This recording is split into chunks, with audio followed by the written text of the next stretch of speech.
नमस्कार दोस्तों। Ranker maker में आप लोगों का स्वागत है। तो जैसे कि हम लोग देख रहे थे यूपी स्पेशल के एक मैगजीन को फॉलो कर रहे थे जिसमें पार्ट 9 तक करा दिया, जिसमें ए टू जेड सारी चीज़ें आपकी जो भी विषय सूची दिया गया है सब कुछ कवर हो गया उसमें। केवल आज एक 10वां टॉपिक है जो लास्ट टॉपिक, जिसमें हम प्रादेशिक घटनाक्रम और बजट 2023-24 और उसके उत्तर प्रदेश के जो 2023-24 में एमसीक्यू किस टाइप के क्वेश्चन बने, तो इसको देख रहे हैं। अगर जो कोई चैनल पे अभी नया है तो उसको सब्सक्राइब कर ले और लाइक करे, क्योंकि ए टू एस 1 से लेके 10 पार्ट तक इसको मैंने पूरा कवर करने की कोशिश की जिसमें पूरा यूपी स्पेशल आपका कवर हो रहा है। ठीक है, तो आप चैनल पे नए हैं तो इसको लाइक कर लें, सब्सक्राइब करें, क्योंकि आपको यहाँ पे टोटल सारी चीज़ें मैंने करा दी हैं और सब कुछ आपको इसी पे मिल जाएगा। पूरा यूपी स्पेशल, यूपी पी हो, यूपी एस आई हो, यूपी आर ओ आर हो, यूपी पी सी एस, कोई भी आप एग्जाम देने जा रहे हैं सबके लिए जीएस यहाँ पे टोटल ए टू जेड आपकी कवर होगी।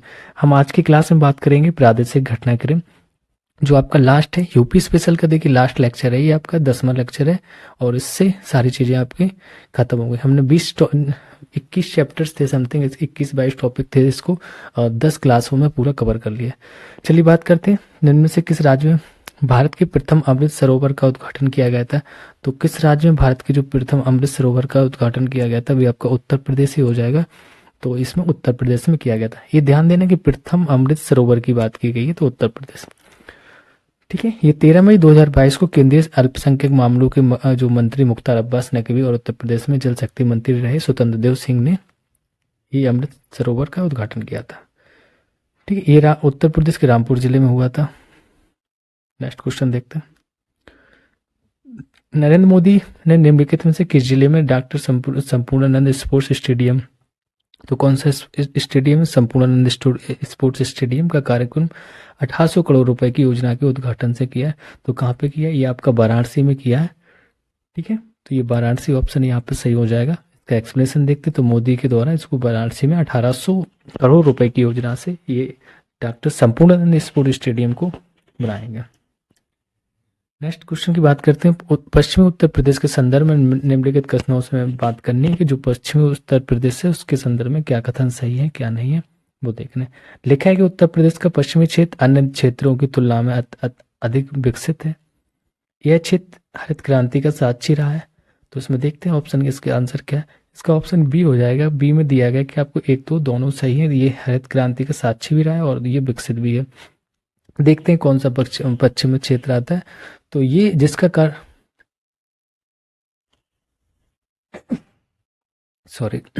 उत्तर प्रदेश पश्चिमी अन्य क्षेत्रों की तुलना में अधिक विकसित हुआ, जिसका कारण यह है कि हरित क्रांति की शुरुआत में उत्तर प्रदेश के इस क्षेत्र को चुना गया था।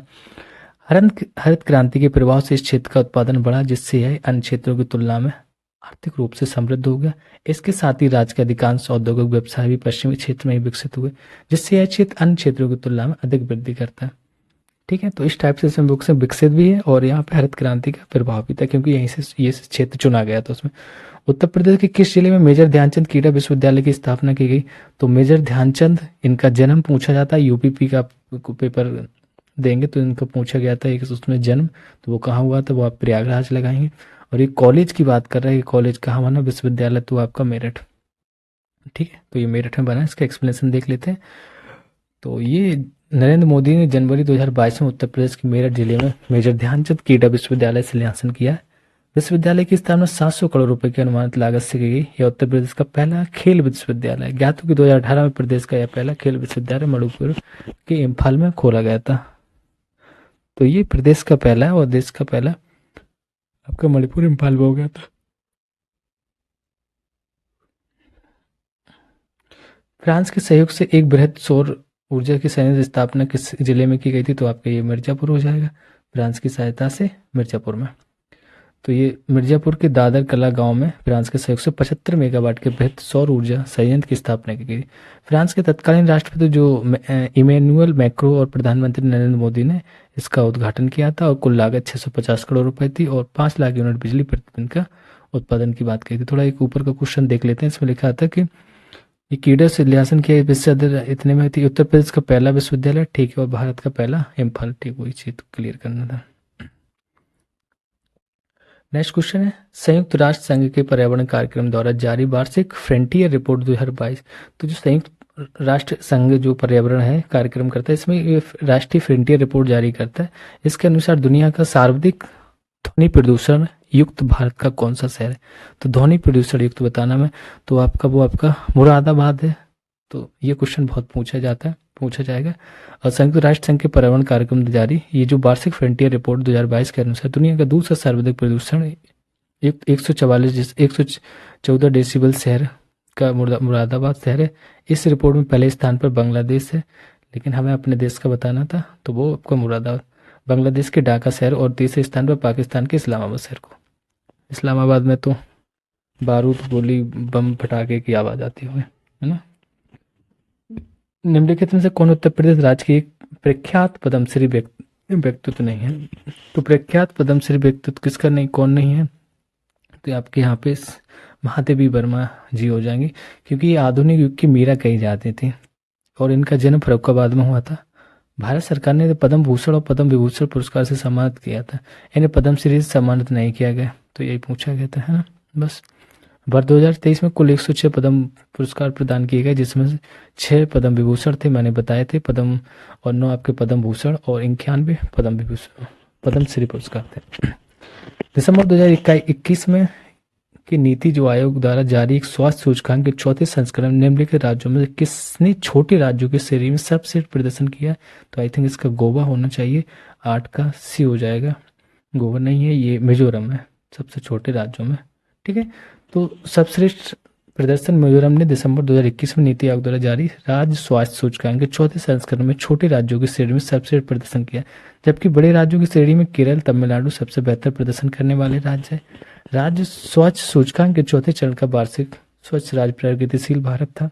इस सूचकांक के द्वारा राज्यों और केंद्र शासित प्रदेशों को स्वास्थ्य परिणामों में साल दर साल प्रगतिशील प्रदर्शन के साथ साथ उनकी समग्र स्थिति के आधार पर यह रैंक प्रदान की जाती है। डिटेल जरूरी है कि थोड़ा उससे आइडिया लग जाता है किस टाइप की चीज़ें हैं, किसके बारे में पूछा है। अगर और कुछ स्टेटमेंट में क्वेश्चन दे देगा तो आप कर सकते हैं। किस एक शहर को स्वच्छ सर्वेक्षण 2021 में उत्तर प्रदेश में कचरा मुक्त शहर श्रेणी में स्टार रेटिंग में सम्मानित किया गया था? तो वो आपका अलीगढ़ था, कि कचरा मुक्त में जो उत्तर प्रदेश का अलीगढ़। ये आवास एवं शहरी मामलों के मंत्रालय द्वारा ये दिया जाता है, जो 2021 में दिया गया था उत्तर प्रदेश का कचरा मुक्त शहर, वो आपका था पहले नोएडा था, फिर अलीगढ़, गाजियाबाद, झांसी और लखनऊ, ये सब थे। तो ऑप्शन में हमारे पास अलीगढ़ था। स्वच्छ सर्वेक्षण 2021 में उत्तर प्रदेश ने कौन सा स्थान प्राप्त किया था? तो 6ठा स्थान आया था उत्तर प्रदेश का। कौन सा? 6वां। ये यारो 2021 पूछा गया था। तो ये अभी इसको मतलब करंट से देखेंगे, रेट करके दिया है तो ठीक नहीं। 2022 के उत्तर प्रदेश का 10वां स्थान है, ठीक है। और इंदौर प्रथम स्थान पर, 10 लाख से अधिक आबादी वाले शहरों में गाजियाबाद प्रदेश प्रथम स्थान पर, 12वें स्थान और पहला स्थान, और देश में 12वां स्थान प्राप्त किया गाजियाबाद ने। 10 लाख से अधिक आबादी वाले शहरों में मेरठ, प्रयागराज, लखनऊ, वाराणसी, आगरा और कानपुर में। नेक्स्ट क्वेश्चन है, उत्तर प्रदेश इलेक्ट्रॉनिक्स विनिर्माण नीति 2020 में अपने अधिसूचना की तिथि से कितने वर्षों के लिए वैध है? तो जो इलेक्ट्रॉनिक सूचना है इस विधि निर्माण से कितने सालों तक वैध है, ये हमें बताना है। तो ये आपका हो जाएगा 5 वर्ष के लिए।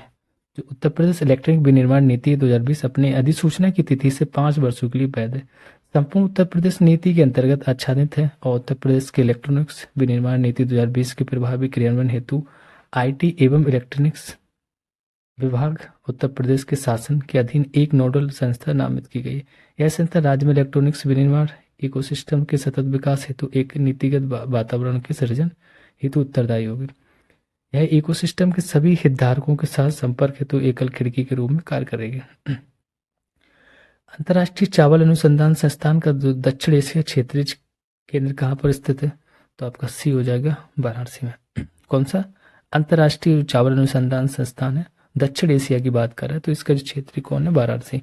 तो फिलीपींस के लॉस बानोस में स्थित अंतर्राष्ट्रीय चावल अनुसंधान संस्थान जो IRRI है का दक्षिण एशिया क्षेत्रीय केंद्र वाराणसी में। तो इसी का जो फिलीपींस है उसी का एक पार्ट है, वो दक्षिण एशिया का आपका वाराणसी में। जो चावल की उत्पादकता बढ़ाने, उत्पादन की लागत में कमी करने तथा किसानों के कौशल में वृद्धि के माध्यम से उनकी आय बढ़ाएगा। अंतर्राष्ट्रीय चावल अनुसंधान संस्थान IRRI चावल की किस्मों के विकास के क्षेत्र में कार्य करने, वाली एक अंतर्राष्ट्रीय कृषि अनुसंधान और प्रशिक्षण संगठन है जिसने हरित क्रांति में अहम योगदान दिया था। 1960 में स्थापित इस केंद्र में चावल के जीन बैंक के साथ ही चावल की 1.25 लाख से ज्यादा किस्में हैं जिन्हें 100 देशों में से इकट्ठा किया गया था। तो समझ रहे चावल की भी कितनी किस्में हैं, 100-200 से इकट्ठा किया गया है। उत्तर प्रदेश में स्मार्ट सिटी की कुल संख्या कितनी है? तो स्मार्ट सिटी की संख्या बतानी कितनी की बात की गई, यहाँ पे आपका बी हो जाएगा, टी हो जाएगा। उस समय कितनी थी? 10 की बात की गई थी। तो देख लेते हैं 10 स्मार्ट सिटी कौन कौन सी है। 10 शहरों को स्मार्ट सिटी प्रोजेक्ट में शामिल किया था जिसमें 7 शहरों को और जोड़ दिया गया है, जिसमें इसकी जो संख्या वो 17 हो गई है। नए शामिल शहर है जिनको हम बात करेंगे अयोध्या, गोरखपुर, गाजियाबाद, फिरोजाबाद, मथुरा, वृंदावन, मेरठ और शाहजहाँपुर। तो 2015 में शुरू किया गया स्मार्ट जो सिटी मिशन था उसके अंदर इंडिया स्मार्ट सिटी कॉन्टेस्ट के स्टैंड अवार्ड कैटेगरी में उत्तर प्रदेश को प्रथम स्थान भी प्राप्त हुआ था। तो ये हमारे लिए एक पॉइंट बहुत अच्छा था। स्वच्छ सर्वेक्षण 2021 में निम्नलिखित में से किस राज्य में गंगा नगरों की सर्वाधिक संख्या है? तो किस राज्य में? आपका उत्तर प्रदेश में हो जाएगा, है ना। क्या पूछा? गंगा नगरों की, मोस्टली उत्तर प्रदेश के जो जिले हैं वो गंगा नगर या नगर हैं वो गंगा के किनारे बसे हैं। चलिए देखते कौन कौन से। गंगा नगरों की संख्या संदर्भ उत्तर प्रदेश के प्रमुख नगर है जैसे बिजनौर हो गया, कन्नौज, कानपुर, इलाहाबाद, प्रयागराज जिसे कहेंगे, मिर्जापुर, वाराणसी, गाजीपुर, बलिया। और 2022 में 1 लाख से अधिक आबादी की श्रेणी में स्वच्छ गंगा शहर का दर्जा हरिद्वार को मिला है। तो 2022 में जो 1 लाख की श्रेणी वाले में तो हरिद्वार को मिला है स्वच्छ सर्वेक्षण में। इसके बाद वाराणसी फिर ऋषिकेश का स्थान है, जबकि 1 लाख से कम आबादी वाले गंगा किनारे बसे शहरों में बिजनौर पहले स्थान पर। डिफेंस एक्सपो 2020 का आयोजन उत्तर प्रदेश के निम्नलिखित में किस शहर में किया जा रहा है? तो डिफेंस एक्सपो आपका ये लखनऊ में किया गया था, ठीक है, लखनऊ में किया गया था। 5 से 9 फरवरी 2020 के मध्य उत्तर प्रदेश के लखनऊ शहर में किया गया था। ये डेफ एक्सपो 2020 भारत में आयोजित होने वाली अब तक की सबसे बड़ी रक्षा प्रदर्शनी रही। इसमें पंजीकरण कराने वाली कंपनियों की संख्या 1000 तक पहुंच गई तथा प्रदर्शनी में भाग लेने वाले विदेशी कंपनियों की संख्या 165 हो गई। डिफेंस एक्सपो 2022 का आयोजन गुजरात के गांधीनगर में 8 से 22 अक्टूबर तक किया गया था। तो हमें ये करंट वाला याद करना, 22 वाला। डिफेंस एक्सपो 2022 की थीम थी पाथ टू प्राइड थी। बजट 2021-22 तो इसको इग्नोर करते हैं क्योंकि हमें 21-22 नहीं 23-24 का देखेंगे, नीचे क्वेश्चन दिए गए। ओके, और इतनी बड़ी कहानी दी गई थी, कोई मतलब नहीं। सरस आजीव का 2000 जो मेला 21 का आयोजन किया गया था निम्नलिखित किस शहर में किया गया था? तो सरस मेला की बात कर लेते, कहाँ होता है ये? डी, मतलब आपका हो जाएगा नोएडा में, ठीक है। तो ये पुराने क्वेश्चन, हाँ थोड़ा यहाँ से। सरस अजीब का मेला 2023 17 फरवरी से 5 मार्च नोएडा में मनाया गया। इस बार की जो थीम थी पर्यटन, परंपरा, कला एवं संस्कृति। ओके। उत्तर प्रदेश के मुख्यमंत्री स्वराज योजना 2021 के लिए पंजीकरण आवेदन पत्र भरने से पूर्व निम्नलिखित में से कौन सा पात्रता का मानदंड नहीं है? तो आप भारत के किसी भी राज्य के नागरिक हो, ऐसा नहीं, क्योंकि आप उत्तर प्रदेश की बात करेंगे तो उत्तर प्रदेश के नागरिक होने चाहिए। चलिए नेक्स्ट देखते हैं, कुछ काम का नहीं इसमें। और हाँ, इसकी जो आयु की बात करें 18 से 40 वर्ष के मध्य तथा न्यूनतम शैक्षिक योग्यता हाई स्कूल निर्धारित की गई थी इसमें। साथ ही लाभार्थी को किसी केंद्रीय सरकार या राज्य सरकार से जो स्वराज योजना में पंजीकृत नहीं होना चाहिए। इस योजना के तहत लाभार्थी का चयन जिला मजिस्ट्रेट की अध्यक्षता में गठित जिला कार्य दल समिति द्वारा साक्षात्कार के माध्यम से किया जाएगा। उत्तर प्रदेश में कौन सा शहर मार्च 2020 में 20 का छोड़ते हैं, नीचे फैक्ट देख लेते हैं। अगर 23 का दिया कुछ नहीं दिया तो यूपीसीएस जीआईसी का पेपर है। चलिए क्वेश्चन देख लेते हैं कैसा पूछा गया। 2020 में उत्तर प्रदेश में 2020 में राज्य के जीडीपी और प्रति व्यक्ति आय के मामले में शीर्ष स्थान पर क्या था आपका? तो उस समय नोएडा था, सिंपल सा नोएडा ही रहेगा, और ये काम का नहीं था। तो पहला नोएडा था, फिर मेरठ आपका, फिर आगरा, लखनऊ, एटा। निम्न वाले थे बलरामपुर, बहराइच, जौनपुर, प्रतापगढ़, बलिया था। उत्तर प्रदेश डिफेंस कॉरिडोर में निवेश करने के लिए अगर 2021 में किस सरकारी उद्यम ने समझौता ज्ञापन पर हस्ताक्षर किए थे? तो ये भारत डायनोमिक्स लिमिटेड ने किया था। ये क्वेश्चन आपका काफ़ी इंपोर्टेंट नहीं, पीसीएस आरओ में पूछा गया था। तो उत्तर प्रदेश डिफेंस कॉरिडोर में निवेश करने के लिए अगर 2021 में सरकारी उद्यम जो था आपका भारत डायनोमिक्स लिमिटेड बीडीएस ने समझौता ज्ञापन किया था, जिसको हम एमओयू कहते हैं। ये उत्तर प्रदेश रक्षा प्रौद्योगिकी गलियारे का उद्देश्य भारतीय एरोस्पेस एरोस्पेस और रक्षा क्षेत्र की विदेशी निर्भरता को कम करना है। इसमें 6 नोएडा जैसे जो नोडस हैं, अलीगढ़, आगरा, कानपुर, चित्रकूट, झांसी और लखनऊ हैं। उत्तर प्रदेश एक्सप्रेसवे औद्योगिक विकास प्राधिकरण, जिसको यूपीएडा कहेंगे, को राज्य की विभिन्न एजेंसियों के साथ मिलकर इस परियोजना को निष्पादित करने के लिए नोडल एजेंसी बनाया गया। ध्यान तब कि सरकार ने तमिलनाडु में एक और रक्षा औद्योगिक गलियारा स्थापित किया, तो वो बताया था आपको पहले क्लास में। उत्तर प्रदेश की पहली केबल कार सेवा निम्नलिखित के जनपद में प्रारंभ की। ये क्वेश्चन पूछा जाएगा आपका कि मिर्जापुर में पहली जो केबल कार सेवा प्रारंभ की गई, तो वो मिर्जापुर में की गई। देखते हैं 2 अगस्त 2021 को गृह मंत्री अमित शाह ने पूर्वी उत्तर प्रदेश की पहली केबल कार सेवा मिर्जापुर जनपद से शुरू की। यह विंध्याचल धाम के पवित्र त्रिकोण के काली खोह में प्रारंभ की गई। यह रोप वे परियोजना 2 भागों में विभाजित है। पहला भाग 199 मीटर जबकि दूसरा भाग 102 मीटर का। नेक्स्ट क्वेश्चन है कि उत्तर प्रदेश सरकार ने फरवरी 2021 में भूमि जोतों लैंड होल्डिंग की पहचान के लिए एक यूनिकोड की घोषणा की थी। इस यूनिकोड में कितने अंक हैं? तो इस यूनिकोड में ये क्वेश्चन पूछा हुआ है 16 है, 16 नंबर है। इस टाइप का क्वेश्चन पूछ देता है, कभी पैन कार्ड का नंबर पूछ देगा। तो फरवरी 2021 में उत्तर प्रदेश सरकार ने सभी प्रकार के लैंड होल्डिंग चिन्हित करने के लिए 16 अंकों का एक यूनिकोड की घोषणा की थी। इस प्रणाली का मुख्य उद्देश्य भूमि विवादों के मामलों की जांच करना, विवादित भूमि की नकली रजिस्ट्रियों को समाप्त करना और लोगों को धोखेबाजी के जाल में फंसने से बचाना। उत्तर प्रदेश सरकार ने वर्ष 2018 में, तो ये काफी पुराना क्वेश्चन है पर थोड़ा देख लेते हैं, 1956 खाद्य एवं ग्राम उद्योग अधिनियम के तहत इससे वैधानिक निकाय की बनाया गया था। किसको? यूपी खादी नमक ब्रांड के तहत। उत्तर प्रदेश में स्पेस दिया गया है, क्या आएगा कि लड़कियों के लिए स्वास्थ्य एवं शैक्षणिक मानक के प्रचार हेतु कन्या सुमंगला योजना प्रारंभ की गई। तो कन्या सुमंगला योजना देख लेते हैं, योजना पुरानी भी आती है। तो 2019 से ये प्रारंभ की गई थी। कन्या सुमंगला योजना के तहत बेटी के पैदा होने से लेकर उसकी पढ़ाई का खर्च सरकार द्वारा किया जाएगा तथा बेटियों को आर्थिक सहायता भी उपलब्ध कराई जाएगी। इस योजना का मुख्य उद्देश्य बेटियों को आत्मनिर्भर बनाना। बजट आगे लास्ट है, देखो बजट को थोड़ा डिस्कस करते हैं, उसके बाद इसके एमसीक्यू क्वेश्चन गए।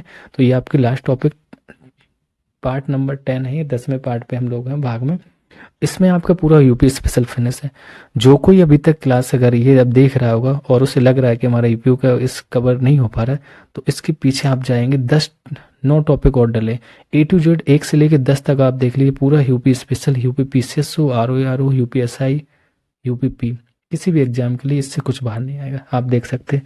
और रहा इसके बाद करंट की बात करेंगे, तो करंट के लिए हम एक महा मैराथन लेके आ रहे हैं। पूरा एक ही क्लास में सारा करंट अफेयर आपको करा देंगे। एक क्लास में 6-7 घंटे की क्लास रहेगी, पूरा अपलोड करेंगे। और जितनी भी आपकी जैसे दृष्टि की आती है तो वो वाला करंट करा देंगे। घटना चक्र वाला घटना सार आता है, घटना सार छोटी वाला, उसको कंप्लाइनेशन करके एक अच्छा सा नोट्स बनाया जा रहा है, वो आपको विथ पिक्चराइजेशन के साथ पूरा सॉल्व कराया जाएगा। चलिए उत्तर प्रदेश बजट 2023 एक नज़र में देखते हैं। तो 22 फरवरी 2023 को राज्य के वित्त मंत्री सुरेश कुमार खन्ना, तो हमारे वित्त मंत्री को पहले देख लीजिए, उत्तर प्रदेश सुरेश कुमार खन्ना जी है, ठीक है। वित्तीय वर्ष 2023 का बजट प्रस्तुत किया गया था, ठीक है। भारत के संविधान के अनुच्छेद आर्टिकल 2 से 2 के तहत इसमें ये प्रावधान के अधीन प्रत्येक वित्तीय वर्ष संबंध में जो 1 अप्रैल से 31 मार्च तक होता है, राज्य सरकार की अनुमानित प्राप्तियों और व्यय का जो विवरण विधानमंडल के समझ प्रस्तुत किया जाता है उसे संविधान में वार्षिक वित्तीय विवरण कहते हैं। देखिए, तो अगर हम संविधान में अगर बात करें तो बजट जैसे शब्द का कहीं उल्लेख ही नहीं है, केवल उसमें ये लिखा कि वार्षिक वित्तीय विवरण है। तो आर्टिकल 2 से 2 के तहत संज्ञा दी गई, इस विवरण को ही हम बोलचाल की भाषा में बजट कहते हैं, ठीक है। बकाया वैसे उल्लेख नहीं है कि बजट भी कोई शब्द हो। थोड़ा डीप में देखते हैं। 2023-24 के बजट का आकार जो था वो आपको 69,0242.43, लास्ट के 0.43 नंबर आप याद कर लेंगे। अभी ये यूपीपी में किसी कोचिंग की मैंने वो देखा था टेस्ट सीरीज क्लाइमेक्स वाला, यही क्वेश्चन पूछा गया था बजट कितना था। तो लास्ट के आप 2 डिजिट पॉइंट में याद कर लें 43, अगर स्टार्टिंग से भी याद करना है एक बार सर से निकाय से देखना है 69,0242, ठीक है 43। देश की जीडीपी में प्रदेश का योगदान है वो 8% से अधिक का है। वर्ष 2021-22 में प्रदेश के सकल राज्य घरेलू उत्पाद में जो जीएसडीपी था वो आपको 16.8% की वृद्धि दर्ज की गई थी, जो देश के विकास दर से अधिक रही है। तो विकास दर की जो देश की थी उससे भी अधिक था। राजस्व बचत की बात करेंगे। राज्य की जो राजस्व बचत वर्ष 2021-22 में वो थी आपकी 23,210.09 करोड़ अनुमानित किया गया था। वास्तविक आंकड़ों के अनुसार जो 33,430.06 करोड़ का राजस्व बचत हुआ। वर्ष 2022-23 के बजट अनुमानों के आधार पर अगर देखें, राजस्व बचत था वो आपका 43,123.65 करोड़ अनुमानित था। पुनरीक्षित अनुमानों के अनुसार राजस्व बजट आपका जो बजट था 53,907.26 करोड़ रुपए। थोड़े आंकड़े हैं लेकिन हम एमसीक्यू के फॉर्म में अभी कुछ क्वेश्चन है इसमें, उससे देखते हैं तो कॉन्सेप्ट क्लियर रहेगा। बस थोड़ा एक बार देखते रहना। वर्ष 2023-24 के जो आय बेस में देखेंगे तो 68,511.65 करोड़ की राजस्व बचत अनुमानित है। राजकोषीय घाटा, तो घाटे को देखते हैं क्या है। 21-22 में देखें, वास्तविक आंकड़ों के अनुसार शुद्ध राजकोषीय घाटा जो था आपका 39,246.42 करोड़ रुपए, और वर्ष 2022-23 का बजट है वो अनुमानों के अनुसार राजकोषीय घाटा 81,177.98 करोड़ था, जो पुनरीक्षित अनुमानों के अनुसार बढ़कर 81,325.63 करोड़ होना अनुमानित है। वित्तीय वर्ष 2023-24 में राजकोषीय घाटा 84,883.16 करोड़ होने का अनुमान है, जो सकल राज्य घरेलू उत्पाद का 3.48% है। पूंजीगत परिव्यय की देखते हैं, थोड़ा सरसरी निगाह से सबको देखना है। पूंजीगत परिव्यय अवस्थापना सुविधाओं एवं आधारभूत सेवाओं का सृजन होता है। इसमें इन सेवाओं का विकास की प्रक्रिया में महत्वपूर्ण योगदान होता है। वास्तविक आंकड़ों के आधार पर वर्ष 2021-22 से पूंजीगत परिव्ययों के अंतर्गत 71,442.55 करोड़ का व्यय किया गया था। वर्ष 2022-23 के बजट के अनुमान में पूंजीगत परिव्यय जो आपका परिव्यय है वो है आपका 1,23,919.85 करोड़ अनुमानित था, जो कि पुनरीक्षित अनुमानों में बढ़कर 1,26,601.11 करोड़ होना अनुमानित है। वित्तीय वर्ष 23-24 के बजट में जो पूंजीगत परिव्यय है वो आपका 1 लाख, ये करंट का मैं 23-24 के पे ध्यान देना, 1,47,492.29 करोड़ अनुमानित है। सकल कर प्राप्तियों, सकल राज घरेलू उत्पाद की बात करेंगे तो कर राजस्व का सकल राज घरेलू उत्पाद के साथ प्रति वर्ष 2021-22 के वास्तविक आंकड़ों में 16.5%, 22-23 के पुनरीक्षित अनुमानों में 17.3% और 23-24 में ये 18.3% था। यह सकल राज घरेलू उत्पाद के सापेक्ष कर राजस्व प्राप्तियों में स्थायित्व सुधार इंगित करता है। ऋण कोष, या हम बोल सकते हैं सकल राज घरेलू उत्पाद 2022-23 के जो पुनरीक्षित अनुमानों की बात करें तो 34.2%, और वर्ष 2023-24 के बजट अनुमान की बात करें 32.1%। सरकार की ऋणग्रस्तता, तो जो सरकार की ऋणग्रस्तता वो क्या, वर्ष 2022-23 के बजट अनुमान में राज्य की ऋणग्रस्तता रुपए में है वो आपकी 6,66,153.39 करोड़ गणित की गई थी, जिसके सापेक्ष जो पुनरीक्षित अनुमान के रुपए जो 7,04,445.52 करोड़, वर्ष 2023-24 में इसके बढ़कर रुपए की जो अनुमानित हो गया तो 7,84,113.65 करोड़ रुपए हो जाने का अनुमान है, जो जीएसडीपी का 32.1% है। जीएसडीपी मतलब स्टेट की जीडीपी। वित्तीय वर्ष 2023-24 के लिए जो जीएसडीपी में वृद्धि की दर है वो 19% अनुमानित की गई। वर्ष 2017 से पूर्व प्रदेश की बेरोजगारी दर 14.4% थी, जो अब घटकर 4.2% हो गई। तो ये ध्यान देना कि 2017 के पहले जो हमारे यहाँ बेरोजगारी उत्तर प्रदेश की बात हो रही है वो 14.4% थी, लेकिन ये अब घट के दिखा रहे हैं कि 4.2% हो गई। मुझे तो लगता है बढ़ी होगी, आंकड़े हैं, ठीक है, यही तो बताना पड़ेगा। वित्तीय वर्ष 23-24 के बजट का सार देखते हैं क्या। 23-24 का जो व्यय और जो आय व्यय अनुमानों का तुलनात्मक विवरण देखना है क्या है। राजस्व लेखी की प्राप्तियों की बात करें, क्योंकि ये आर हमेशा एक क्वेश्चन पूछता है इससे बजट से, वो भी इस टाइप के ही कि क्या राजस्व घाटा है। राजस्व लेखी की प्राप्तियां की बात करें वो आपका था 4,78,816.53, ठीक है, ये संशोधित अनुमान था। बजट अनुमान था आपका वो 5,70,865.66। कर राजस्व की बात करेंगे तो कर राजस्व इनका था 3,54,983.28। ये जो 2022-23 का था और 2023-24 का था आपका, तो 4,45,817.59। करेक्टर राजस्व की बात करेंगे तो यहाँ पे आपका 1,23,833 मतलब 833.25 था, ये 2022-23। हम 23-24 की बात करेंगे यहाँ पे तो 1,24,994.07%। पूंजी लेखों की प्राप्ति की बात करेंगे तो पूंजी लेखा क्या था, 9,73,000 सॉरी 97,312.84 आपका 2023-22-23 का। 23-24 की बात करेंगे तो 11,200 कितने नंबर है, हाँ 1,12,427.08% था। ऋणों की वसूली कितनी हुई, सीधा देखते हैं 23-24 का ही। ऋणों की वसूली है वो आपकी, क्योंकि 25 आने वाला तो 23-24 ही पूछेगा। ऋणों की वसूली की बात करेंगे तो 3,312.18% है। उधार और अन्य था वो आपको आपका 1,91,114.90, जो उधार और अन्य देयता है जिसमें भारतीय रिजर्व बैंकों से अर्थोपाय अग्रिम था। कुल प्राप्तियां देखेंगे तो 1+4 जैसे दिया गया तो आपका 6,83,292.74% था। राजस्व लेखे एवं व्यय की बात करेंगे जिसमें आपका 5,205,02,354.01%। ब्याज अदायगी आपका 52,755.56% है। पूंजी लेखे एवं व्यय जिसमें 1,87,888.42%।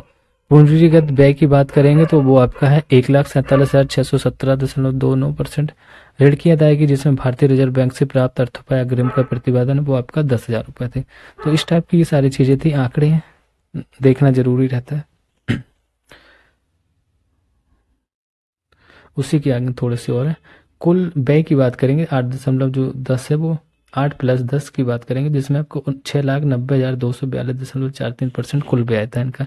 राजस्व बचत की बात करेंगे तो बचत यहाँ पे था 6,85,000 उसको ऐसे बोल सकते हैं 68,511.65%। राजकोषीय घाटे की बात करेंगे तो घाटा यहाँ पे था आपका 84,883.16%। प्रारंभिक घाटा इसमें क्या था वो आपका था 32,127.60। इसमें राज्य का स्वयं का राजस्व एवं केंद्रीय करों में राजस्व सम्मिलित है, तो दोनों राजस्व है। इसमें राज्य का स्वयं का करेत्तर और राजस्व केंद्र से प्राप्त अनुदान सम्मिलित, सारी चीजें इंक्लूड थी इसमें। नेक्स्ट देखते हैं।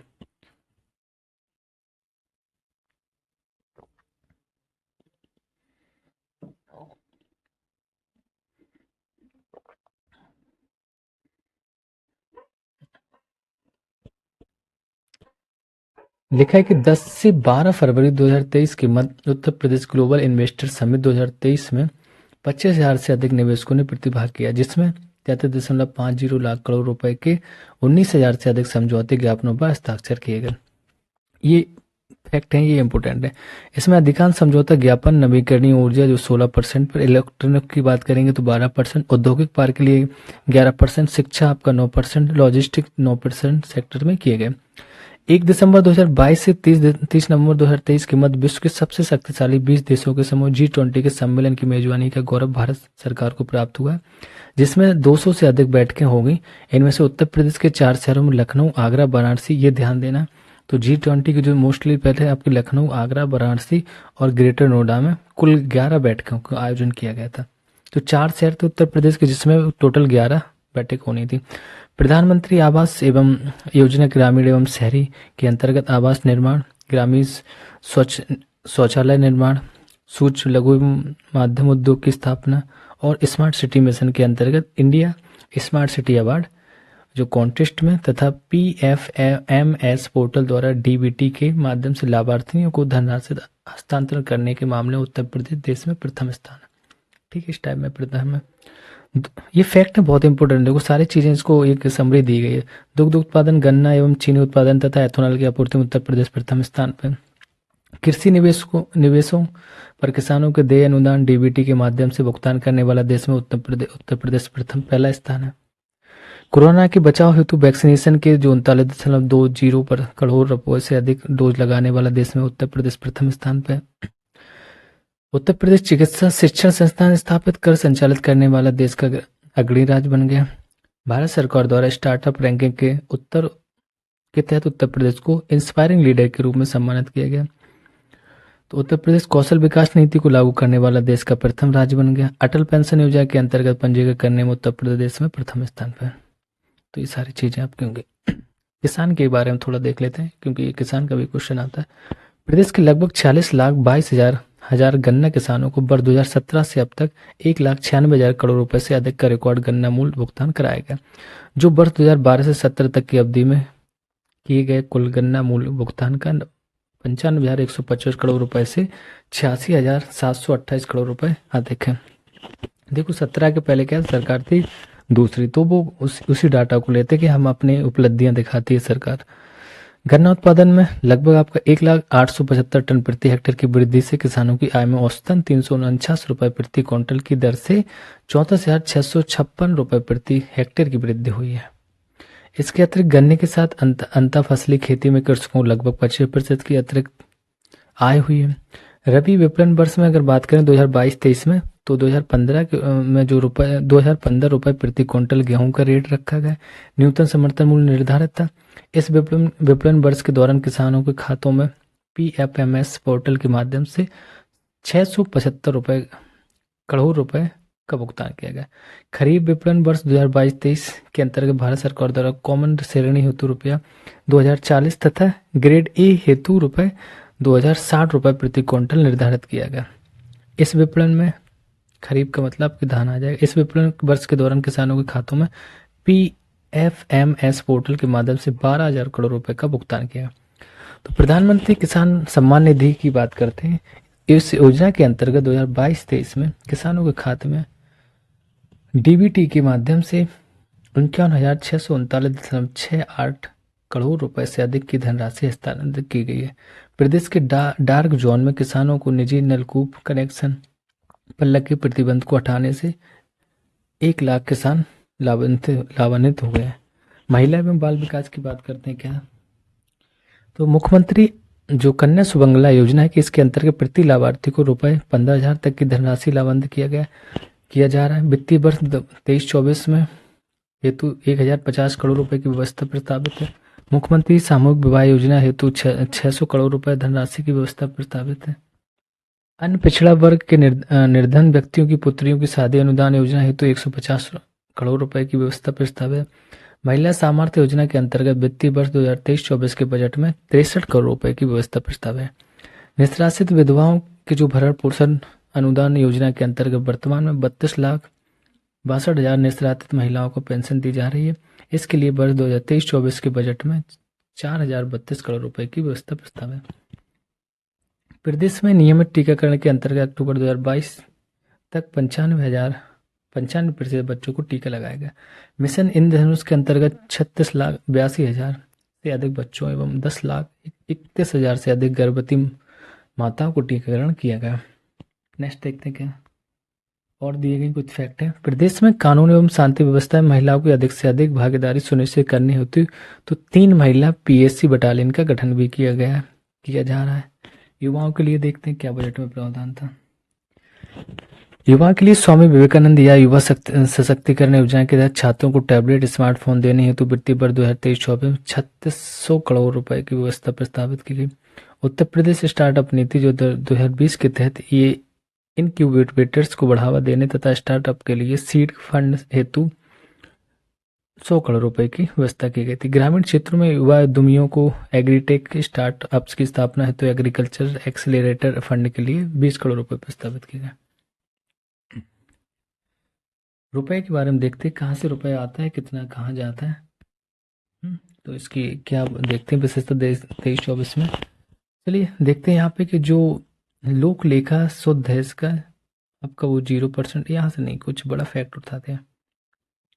सबसे बड़ा ये वाला। अच्छा चलिए यहाँ से लेते हैं। लोक ऋण की बात करेंगे, यहाँ पे 14.6% है और ऋण और अग्रिम की वसूली है 0.4%। स्वयं का कर राजस्व वो 38.8% है, तो स्वयं का कर राजस्व सबसे ज़्यादा है। और करोत्तर की राजस्व की बात करेंगे 3.5% है। केंद्रीय करों में राजस्व की बात करेंगे तो 27% इनका रहता है। केंद्र सरकार से सहायता अनुदान वो 14.9% की मिली है। लोक लेखा शुद्ध है वो आपका 0.8% है। तो ये आपका रुपया जो जाता है कहाँ कहाँ कितना जाता है, 1 रुपये में कितने पैसे कहाँ जाते हैं। अन्य राजस्व व्यय में आपका 13.3% चला जाता है, पूंजीगत परिव्यय में 21.7% चला जाता है, ऋणों का प्रतिदान 3.1% हो जाता है, ऋण एवं अग्रिम 1.4% हो जाता है। वेतन सरकारी कर्मचारियों को देखते हैं तो 12.7% में ये कर्मचारियों को लिए होता है। वेतन सहायता प्राप्त संस्था जो 11.7% है। स्थानीय निकायों को समुदेशन 3.5%, सब्सिडी 3.9%, सहायता अनुदान 9.2%, पेंशन 12.1%, यही पे, और ब्याज 7.4%। तो ये इनका इस टाइप से पैसा जाता है। चलिए रोजगार की बात करते हैं। रोजगार क्या, तो मनरेगा योजना के अंतर्गत वित्तीय वर्ष 2022-23 में अब तक प्रदेश में 26,29,000 मानव दिवस सृजित कर प्रदेश द्वारा देश में प्रथम स्थान प्राप्त किया गया। राष्ट्रीय ग्रामीण आजीविका मिशन के अंतर्गत वित्तीय वर्ष 22-23 में अब तक लगभग 1,07,000 स्वयं सहायता समूह का गठन किया गया। एमएसएमई अधिनियम 2020 के माध्यम से इकाइयों को 1,000 दिवस तक किसी भी विभाग से निरीक्षण से छूट प्रदान की गई है। एक जनपद एक उत्पाद वित्त पोषण योजना के अंतर्गत 1,35,000 से अधिक व्यक्तियों को रोजगार प्राप्त हुआ। उत्तर प्रदेश कौशल विकास मिशन द्वारा विगत 6 वर्षों में 12,50,000 से अधिक युवाओं को विभिन्न प्रकार के अल्पकालिक शिक्षण प्रशिक्षण कार्यक्रमों में पंजीकृत किया गया। वित्तीय वर्ष 2023-24 में वस्त्र उद्योग के क्षेत्र में लगभग 40,000 रोजगार सृजन किया गया। मुख्यमंत्री शिक्षुता प्रोत्साहन योजना के अंतर्गत 31,000 युवाओं को प्रशिक्षण देने का लक्ष्य है। तो नई उत्तर प्रदेश पर्यटन नीति 2022 के अंतर्गत अगले 5 वर्षों में 10 लाख करोड़ रुपए का निवेश एवं 20,000 रोजगार सृजन का लक्ष्य निर्धारित किया गया। पता नहीं कब मिलेंगे। सामाजिक सुरक्षा की बात करते हैं। प्रधानमंत्री स्वनिधि योजना के अंतर्गत देश में सर्वाधिक 10.33 लाख से अधिक पथ विक्रेताओं को 1190 करोड़ 49 लाख रुपए का ऋण वितरित कराते हुए उत्तर प्रदेश ऋण वितरण में देश में प्रथम स्थान पर रहा। राष्ट्रीय खाद्य सुरक्षा अधिनियम के तहत प्रधानमंत्री गरीब कल्याण अन्न योजना के फेज 3 और 4 में एवं फेज 5 में 81.25 लाख मीट्रिक टन खाद्यान्न निःशुल्क वितरित किया गया। श्रमिक कल्याण की बात करें। श्रमिक कल्याण के आपका कामगार मृत्यु एवं दिव्यांगता सहायता योजना के तहत कार्यस्थल पर श्रमिक की मृत्यु की दशा में 5 लाख रुपए, स्थायी दिव्यांगता पर 4 लाख रुपए तथा आंशिक दिव्यांगता पर 3 लाख रुपए की सहायता प्रदान की जाने का प्रावधान है। असंगठित क्षेत्र के कर्मकारों हेतु संचालित मुख्यमंत्री जन आरोग्य योजना हेतु 100 करोड़ रुपए की व्यवस्था प्रस्तावित। असंगठित क्षेत्र के कर्मकारों हेतु संचालित मुख्यमंत्री दुर्घटना बीमा योजना के लिए 12 करोड़ रुपए प्रस्तावित है। बाल श्रमिक वृद्धा योजना के तहत इसमें 2,000 बच्चों को योजना से आच्छादित किया जा रहा है। अवस्थापना की बात करते हैं। वित्तीय वर्ष 2023 के 23-24 के बजट में झांसी लिंक एक्सप्रेस वे तथा चित्रकूट लिंक एक्सप्रेस की नई परियोजनाओं के प्रारंभिक चरण हेतु 235 करोड़ रुपए प्रस्तावित है। बुंदेलखंड एक्सप्रेस के साथ डिफेंस कॉरिडोर परियोजना के लिए 550 करोड़ रुपए की व्यवस्था प्रस्तावित है। यमुना एक्सप्रेसवे या औद्योगिक विकास प्राधिकरण द्वारा 1,000 एकड़ भूमि पर अंतर्राष्ट्रीय फिल्म सिटी की स्थापना की जा रही है। इसके लिए 10,000 करोड़ रुपए से अधिक के निवेश की संभावना है। तो अभी और कुछ टॉपिक हैं जैसे कानून व्यवस्था क्या, चिकित्सा, स्वास्थ्य, अभी नागरिक उड्डयन, नमामि गंगे, तो इन सबको भी देख लेते हैं क्योंकि 1-2 पेज की कहानी है इनकी, है ना। और हम लोग पहुंच जाएंगे इसके बाद एमसीक्यू पे। अभी नहीं और भी है, हाँ। तो फिर उसके बाद एमसीक्यू देखते हैं। एक बार इसको देख लेते हैं सारी चीज़ों को, ठीक है, एक स्पीड से पढ़ के चलेंगे। तो कानून व्यवस्था की बात करें क्या है। कानून व्यवस्था आपके साइबर क्राइम की रोकथाम हेतु प्रदेश में प्रत्येक परिक्षेत्र में साइबर क्राइम पुलिस थाना की स्थापना की गई। परिक्षेत्रीय मुख्यालयों पर बेसिक साइबर फोरेंसिक लैब एवं पुलिस मुख्यालय पर advance digital cyber forensic lab की स्थापना कराई जा रही है। पुलिस विभाग के अधिकारियों एवं कर्मचारियों के लिए आवासीय सुविधा उपलब्ध कराने जाने हेतु वित्तीय वर्ष 23-24 में 1,000 करोड़ रुपए की व्यवस्था बजट में प्रस्तावित थी। नवसृजित पुलिस कमिश्नरेट जो कार्यालय एवं अनिवासी भवनों आदि की व्यवस्था हेतु 850 रुपए। सीधा फैक्ट देखते हैं क्या। चिकित्सा एवं स्वास्थ्य के लिए जो आयुष्मान भारत प्रधानमंत्री जन आरोग्य योजना के तहत 400 करोड़ रुपए की व्यवस्था की गई। ओके, क्योंकि यही फैक्ट है और बकाया कहानी पता है। कंजर्स ऑफ रूरल सब health centres and PHCT health and wellness centres, ये 15वें वित्त आयोग की सिफारिश के अनुरूप वित्तीय वर्ष 2023-24 में 407 करोड़ रुपए का व्यय किया गया इसमें। चिकित्सा शिक्षा के लिए 14 जनपदों में मेडिकल कॉलेज निर्माणाधीन है। और आसेवित, ये क्वेश्चन आपके लिए इंपोर्टेंट है, 14 कॉलेजों में निर्माणाधीन है। आवेशित 16 जनपदों में मेडिकल कॉलेज की स्थापना पीपीपी मॉडल पर की जा रही। असाध्य रोगों की चिकित्सा हेतु 100 करोड़ रुपए की व्यवस्था है इसमें। और प्रदेश में राजकीय पैरामेडिकल कॉलेजों की संख्या 17 से बढ़ाकर 19 की गई, जबकि निजी क्षेत्र के स्कूलों की संख्या 287 से बढ़ाकर 351 हो गई। औद्योगिक विकास की बात करते हैं। औद्योगिक विकास में देखेंगे तो ये 12 स्थानों का इसमें जो उल्लेखनीय है कि उस सुधार हेतु उत्तर प्रदेश में द्वितीय स्थान पर रहा। मतलब जो सुगमता रैंकिंग थी उसमें 12 में से उत्तर प्रदेश का दूसरा स्थान रहा। प्रदेश में फार्मा पार्कों की स्थापना हेतु 25 करोड़ रुपए का प्रावधान किया गया। और एमएसएमई नीति के लिए 2022 में रोजगार सृजन के लिए 15% वार्षिक वृद्धि प्रस्तावित है। 2022-23 के जो बजट में ये 200 करोड़ रुपए की व्यवस्था प्रस्तावित है। इसके लिए जो ओडीओपी है तो वन डिस्ट्रिक्ट वन प्रोडक्ट के लिए इसमें 200 करोड़ रुपए का प्रावधान है। सिंचाई एवं जल संसाधन देखेंगे, प्रदेश में 75,090 किलोमीटर लंबी नहर प्रणालियों, 34,316 राजकीय नलकूपों और 29 पंप नहरों, 252 लघु डाल नहरों एवं 69 जलाशयों को लगभग 99 लाख हेक्टेयर क्षेत्र में सिंचाई सुविधा उपलब्ध कराई जा रही है। वित्तीय वर्ष 2023-24 में बाढ़ नियंत्रण एवं जल विकास हेतु जो 2,803 करोड़ का बजट की व्यवस्था की गई है। नमामि गंगे देख लेते हैं, इंपोर्टेंट है। 2023 में जल जीवन मिशन के अंतर्गत 25,350 करोड़ रुपए बजट की व्यवस्था प्रस्तावित है। नागरिक उड्डयन की बात करेंगे तो 9 एयरपोर्ट्स क्रियाशील हैं तथा 80 गंतव्य स्थानों के लिए एयर सर्विस उपलब्ध है। 3 अंतर्राष्ट्रीय एयरपोर्ट्स क्रियाशील हैं, जैसे जेवर हो गया, अयोध्या होगा अंतर्राष्ट्रीय एयरपोर्ट, ये निर्माण है। शीघ्र ही ये आपके 5 अंतर्राष्ट्रीय एयरपोर्ट क्रियाशील हो जाएंगे। ऊर्जा की बात करें तो वर्तमान में जिला मुख्यालय पर 24 घंटे, तहसील मुख्यालय पर 20 घंटे से 22 घंटे और गांवों को 18 से 20 घंटे बिजली दिए जाने का रोस्टर निर्धारित है। वित्तीय वर्ष 2022-23 में विद्युत की पोषण तंत्र की क्षमता को बढ़ाकर 30,806 मेगावाट तक किया गया। अतिरिक्त ऊर्जा स्रोत क्या है तो 2022 के अंतर्गत 5 वर्षों में 22,000 मेगावाट विद्युत उत्पादन क्षमता लक्ष्य रखा गया था। नगर विकास तो प्रधानमंत्री आवास योजना के अंतर्गत लाभार्थियों को आधारित व्यक्तिगत आवास निर्माण घटक के अंतर्गत लगभग 12 लाख से अधिक लाभार्थियों को डीबीटी के माध्यम से 27,748 करोड़ रुपए हस्तांतरित किया गया। महाकुंभ मेला 2025 के आयोजन हेतु वर्ष 2022-23 में प्रावधानित 621.55 करोड़ रुपए के सापेक्ष आगामी बजट में 2500 करोड़ रुपए की व्यवस्था प्रस्ताव है। नियोजन है कि नियोजन में क्या बुंदेलखंड की विशेष योजना हेतु 600 करोड़ रुपए प्रस्तावित है। पूर्वांचल की विशेष योजना हेतु 525 करोड़ रुपए प्रस्तावित है। सुदूर ग्रामों को विकास खंडों में कस्बों से जोड़ने हेतु आजीविका ग्रामीण एक्सप्रेस योजना के अंतर्गत 453 वाहनों का संचालन समूह के माध्यम से किया जाएगा। पंचायती राज काफी इंपोर्टेंट टॉपिक है। स्वच्छ भारत मिशन ग्रामीण योजना के अंतर्गत वर्ष 2023-24 में 6,65,473 व्यक्तिगत शौचालय निर्माण तथा 330 विकास खंडों में प्लास्टिक प्रबंधन का लक्ष्य रखा गया। कृषि के लिए देखते हैं, कृषि के 2023-24 में 17,000 किसान पाठशालाओं द मिलियंस फार्मर्स स्कूल का आयोजन किया जाएगा। उत्तर प्रदेश से मिल्टेंस पुनरुद्धार कार्यक्रम के क्रियान्वयन हेतु 55 करोड़ 60 लाख रुपए प्रस्तावित है।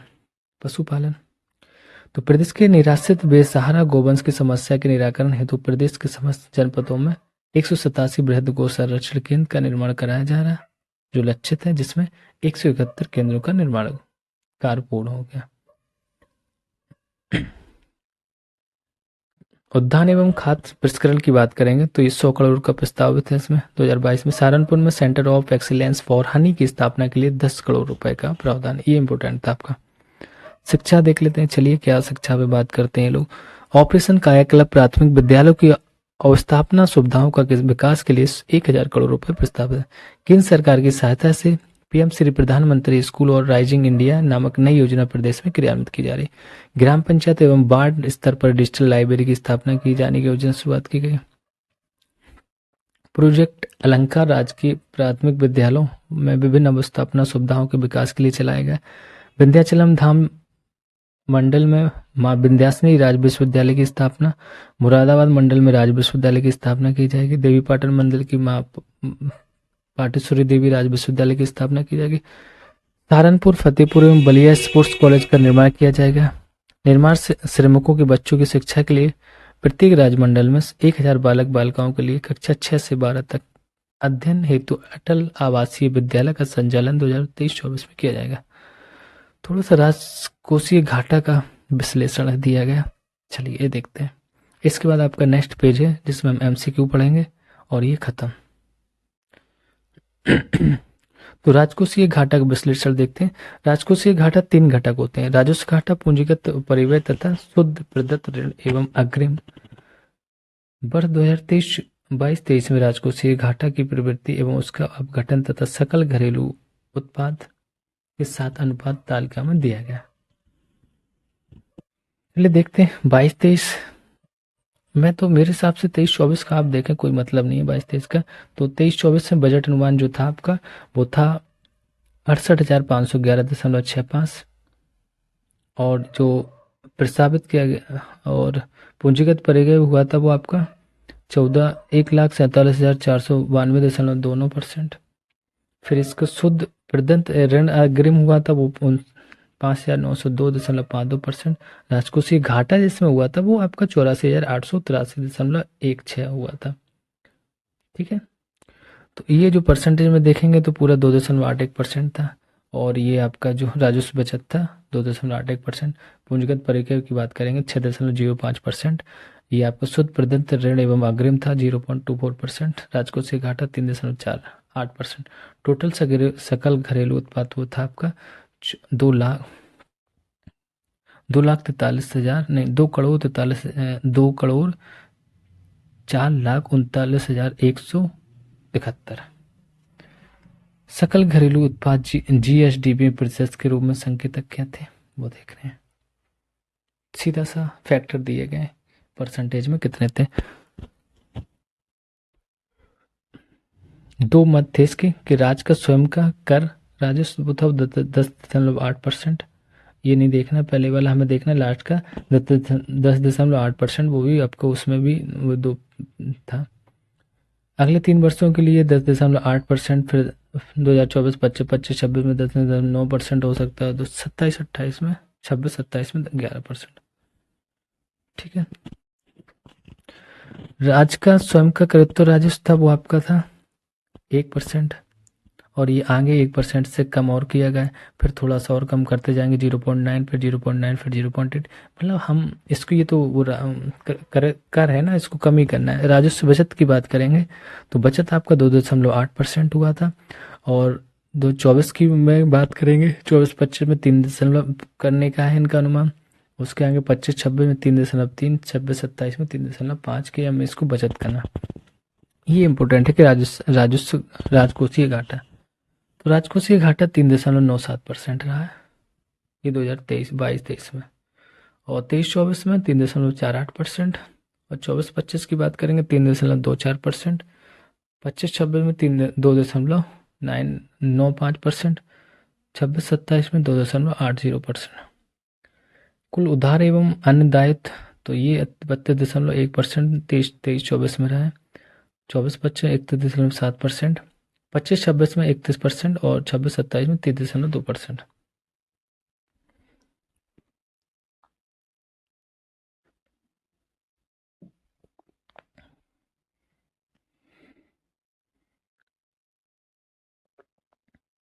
ये फैक्ट है, सीधे से देखो, ये कुछ जल्दी से आएंगे भी नहीं, आप सीधे एमसीक्यू देखते हैं।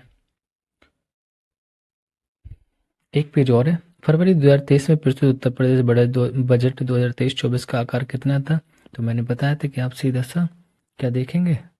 अच्छा, सीधा सेकंड राउंड में इसमें दिया गया कि 6.90 लाख करोड़ रुपए का अनुमान था। उसी का एक्सप्लेनेशन किया गया, देख लेते हैं क्या। बजट पेश किया गया था 22 फरवरी 2023 को। बजट पेश करता था प्रदेश के वित्त मंत्री सुरेश खन्ना। बजट का आकार था 6,90,242.43 करोड़, अब तक का सबसे बड़ा बजट। हाँ, जिस साल भी किया जाएगा वो हमेशा उस साल का हमेशा के लिए बजट बड़ा ही हो जाता है क्योंकि आगे बढ़ रहा है। तो 2022 को हम कंपेरिजन नहीं करते हैं, कोई मतलब नहीं है। देश की जीडीपी में उत्तर प्रदेश का कितना योगदान है? तो ये आपका 8% योगदान रहता है। कितना है? 8%। देश की जीडीपी में उत्तर प्रदेश का 8% योगदान है। बजट में नई योजनाओं पर खर्च जो था आपका 32,721.96 करोड़ रुपए। सकल राजस्व घरेलू उत्पाद जीएसडीपी अनुमानित वृद्धि दर वो आपका 19% थी। राज्य वस्तु एवं सेवा कर तथा मूल्य संवर्धित कर से राजस्व संग्रह का लक्ष्य वो आपका 1,50,000 करोड़ रुपए था। एक जनपद एक मेडिकल कॉलेज किस राज्य सरकार की योजना है? तो ये आपके उत्तर प्रदेश की है। एक जनपद एक मेडिकल कॉलेज, इसको थोड़ा देखते हैं क्या है। एक जनपद एक मेडिकल कॉलेज उत्तर प्रदेश राज्य सरकार की योजना के बजट 2023-24 में उत्तर प्रदेश सरकार द्वारा प्रत्येक जिले में एक मेडिकल कॉलेज की स्थापना के लिए जाने का लक्ष्य निर्धारित किया गया। इस योजना के अंतर्गत प्रदेश के 45 जनपद मेडिकल कॉलेज से आच्छादित किए जा चुके हैं। 14 जनपदों में मेडिकल कॉलेज निर्माणाधीन है। आज सुबह 16 जनपदों में मेडिकल कॉलेज की स्थापना पीपीपी मॉडल पर की जाएगी। नेक्स्ट देखते हैं। मुख्यमंत्री कृषक दुर्घटना कल्याण योजना के अंतर्गत दुर्घटना बस मृत्यु या दिव्यांग की दशा में अधिकतम कितनी धनराशि दिए जाने का प्रावधान है? तो ये 5 लाख दिया जाएगा। कोई भी अगर एक्सीडेंटल कंडीशन में कुछ होता है। देखते क्या प्रधानमंत्री मुख्यमंत्री कृषक दुर्घटना कल्याण योजना के अंतर्गत प्रदत्त अधिकतम धनराशि 5 लाख रुपए है। मुख्यमंत्री कन्या सुमंगला योजना के तहत धनराशि आपकी 1,050 करोड़ रुपए थी। निःसंतान विधवाओं को सहायता प्रदान करने के लिए अब आवंटित राशि 4,032 करोड़। मुख्यमंत्री सामूहिक विवाह योजना के तहत आवंटित धनराशि 600 करोड़ रुपए सामान्य बालिका वर्ग के लिए और 150 करोड़ ओबीसी के लिए। जन्म से दिव्यांग बालिकाओं को 50,000 बतौर सावधानी जमा 18 वर्ष के लिए। अधिकतम 2 नवजात शिशुओं के पौष्टिक आहार हेतु एक मुफ्त भुगतान, लड़का पैदा होने पर 20,000 और लड़की होने पर 25,000। उत्तर प्रदेश बजट 2023-24 के अनुसार सबसे कम राशि किस क्षेत्र में दी जाती है? तो वो ऋण और अग्रिम की वसूली। तो 2023-24 का बजट फिर से उन्होंने उसी को डिफाइन कर दिया। रुपए आता है और जाता है। तो लोक ऋण इनका है वो आपका 14.6%। ऋण और अग्रिम की वसूली 0.4%। स्वयं का कर राजस्व 38.8%, सबसे ज्यादा ही रहेगा। करोत्तर राजस्व 3.5%। केंद्रीय करों में राजस्व 27%। केंद्र सरकार से सहायता अनुदान 14.9%। लोक लेखा शुद्ध 0.8%। तो सबसे ज्यादा क्या आपका स्वयं का कर है, राजस्व 38.8% है। ये थोड़ा ध्यान देना। बस लास्ट पेज पे हम लोग हैं। उत्तर प्रदेश बजट 2023 के अनुसार सर्वाधिक अंश किस क्षेत्र में खर्च होता है? अभी हम लोगों ने देखा पूंजीगत व्यय आपका, तो इसमें सर्वाधिक खर्च होता है। अब रुपए जाता कहाँ है वो देख लेते हैं। तो अन्य राजस्व व्यय पर 13.3% जाता है। पूंजीगत परिव्यय पर 21.7%। ऋणों का प्रतिदान 3.1%। ऋण एवं अग्रिम 1.4%। वेतन सरकारी कर्मचारी 12.7%। वेतन सहायता प्राप्त संस्थान 11.7%। स्थानीय निकायों का समनुदेशन 3.5%। सब्सिडी 3.9%। सहायता अनुदान 9.2%। पेंशन 12.1%। ब्याज 7.4%। इस टाइप का इसको डिफाइन किया गया। अन्य राजस्व व्यय 13.3%। क्वेश्चन है कि वर्ष 2022 में उत्तर प्रदेश में बेरोजगारी दर कितने प्रतिशत थी? तो 4.2% थी, क्योंकि बताया गया है पहले बहुत थी, फिर 2017 के बाद कम हो गए। उत्तर प्रदेश बजट 2023-24 रोजगार के बारे में। वर्ष 2022-23 में उत्तर प्रदेश में बेरोजगारी दर 4.2%। मनरेगा योजना के अंतर्गत उत्तर प्रदेश का स्थान देश में प्रथम। उत्तर प्रदेश पर्यटन नीति 2022 में रोजगार अगले 5 वर्षों में 20,000 रोजगार सृजन का लक्ष्य है। बस 20,000। रबी विपणन वर्ष 2022-23 गेहूं का न्यूनतम समर्थन मूल्य प्रति क्विंटल कितना निर्धारित है? तो 2015। ये इंपोर्टेंट है, पूछा जाता है। लिखा है गेहूं का प्रति क्विंटल न्यूनतम समर्थन मूल्य 2015 रुपए। धान का न्यूनतम समर्थन मूल्य आपका है 2040 रुपए और ए ग्रेड की धान रहेगी 2060 रुपए। उत्तर प्रदेश में कृषि योग्य भूमि आपकी 188.4 लाख हेक्टेयर है। उत्तर प्रदेश में कृषि कार्य संलग्न भूमि 165.40 lakh hectare. Question 9 Uttar Pradesh budget 2023-24 निर्माण कामगार की मृत्यु में विकलांगता सहायता एवं अक्षमता पेंशन योजना तथा निर्माण कामगार अंत्येष्टि सहायता योजना को एकीकृत कर कौन सी नई योजना बनाई गई? तो वो आपकी हो जाएगी निर्माण कामगार मृत्यु एवं दिव्यांग सहायता योजना, ये बनाई गई है। चलिए देखते हैं इसमें क्या है। इसमें लिखा है एकीकृत नई योजना निर्माण कामगार मृत्यु दिव्यांग सहायता योजना है। दुर्घटना मृत्यु होने पर 5 लाख वर्ष तक जो 5 वर्ष तक मासिक किस्त के रूप में दिया जाएगा। यह सामान्य मृत्यु दर 2 लाख 2 वर्ष तक मासिक किस्त के में दिया जाएगा। पूरी रकम इकट्ठी नहीं देनी है। पूर्ण स्थायी दिव्यांग पर 4 लाख। और उत्तर प्रदेश बजट 2023 में ग्राम पंचायत एवं वार्ड स्तर पर डिजिटल लाइब्रेरी की स्थापना की नई योजना है। तो कितनी धनराशि का प्रावधान है? तो 300 करोड़ का। ठीक है, देखते हैं इसका क्या इफेक्ट। डिजिटल लाइब्रेरी की स्थापना है तो 300 करोड़ रुपए, पता नहीं कहाँ बनेंगे। संस्कृत विद्यालयों की परिसंपत्तियों को सृजन हेतु 100 करोड़ रुपए। समग्र शिक्षा अभियान हेतु 20,255 करोड़ रुपए। प्रधानमंत्री school for rising India PM Shri के क्रियान्वयन हेतु 510 करोड़ रुपए। प्रदेश में उच्च शिक्षा हेतु 19 राज्य विश्वविद्यालय, 1 मुक्त विश्वविद्यालय, 1 डीम्ड विश्वविद्यालय, 30 निजी विश्वविद्यालय, 172 राजकीय महाविद्यालय, 331 सहायता एवं अशासकीय महाविद्यालय, 7,372 स्वस्य पोषित महाविद्यालय। तो ये आपका था यूपी स्पेशल से related with current affair with budget. आपकी जो भी यूपी में कितनी योजना है क्या है, सब A to Z इसमें मैंने करा दिया है। तो आप लोग इसको चैनल्स को 10 पार्टों में मैंने पूरा कराया है, तो इसको पूरा सा देख लेना। आपको 1 से लेकर 10 टॉपिक है, पूरा जो पार्ट में बांटा गया A to Z देख लेना। और जो भी यूपी के एग्जाम दे रहे हैं उनको आप शेयर करें, लाइक करें, लोगों को शेयर करें, देखें कि ये UP PCS, UP RO, ARO, UPP, UPSI देना है तो इसको देखें पूरा कवर, इससे कुछ बाहर नहीं आएगा। और नेक्स्ट में क्लास लेके आ रहा हूँ आपके लिए करंट अफेयर की, एक ही मैराथन रहेगी, 6-7 घंटे की क्लास रहेगी, पूरा A to Z current affair with picturisation और एकदम ऑथेंटिक क्वेश्चन, उसमें टॉपिक वाइज बहुत अच्छे से, कोई चीज़ भी उससे बाहर नहीं जाएगी। चलिए फिर मिलते हैं आपसे नेक्स्ट वीडियो में।